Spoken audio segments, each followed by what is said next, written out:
ഭാരതത്തിലെ ലോക്സഭാ തെരഞ്ഞെടുപ്പ് തീയതികൾ പ്രഖ്യാപിച്ച് തെരഞ്ഞെടുപ്പ് കമ്മീഷൻ 7 ഘട്ടങ്ങളിലായിരിക്കും ലോക്സഭാ തെരഞ്ഞെടുപ്പ് നടക്കുക. ഏപ്രിൽ 19 ആരംഭിച്ച് ജൂൺ 1 വരെ 7 ഘട്ടങ്ങളിലായിട്ടാണ് 543 മണ്ഡലങ്ങളിലേക്കുള്ള തെരഞ്ഞെടുപ്പ് നടക്കുന്നത്. ജൂൺ 4-നാണ് വോട്ടെണ്ണൽ. മുഖ്യ തെരഞ്ഞെടുപ്പ് കമ്മീഷണർ രാജീവ് കുമാറാണ് വാർത്താ സമ്മേളനത്തിൽ തീയതികൾ പ്രഖ്യാപിച്ചത്. So now we'll be announcing schedule in 3 phases. First, for the by-elections. There are 26 assembly constituencies in the country जहां by-poll होना अभी है ड्यू.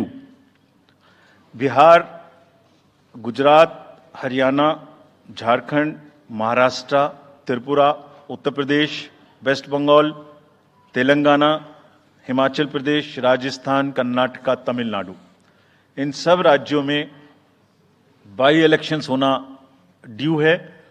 आज तक की जितनी भी वैकेंसी थी. കേരളത്തിൽ ഒറ്റഘട്ടമായിട്ട് ഏപ്രിൽ 26-നാണ് വോട്ടെടുപ്പ് നടക്കുന്നത്. ഏപ്രിൽ 19-നാണ് ഒന്നാം ഘട്ടം.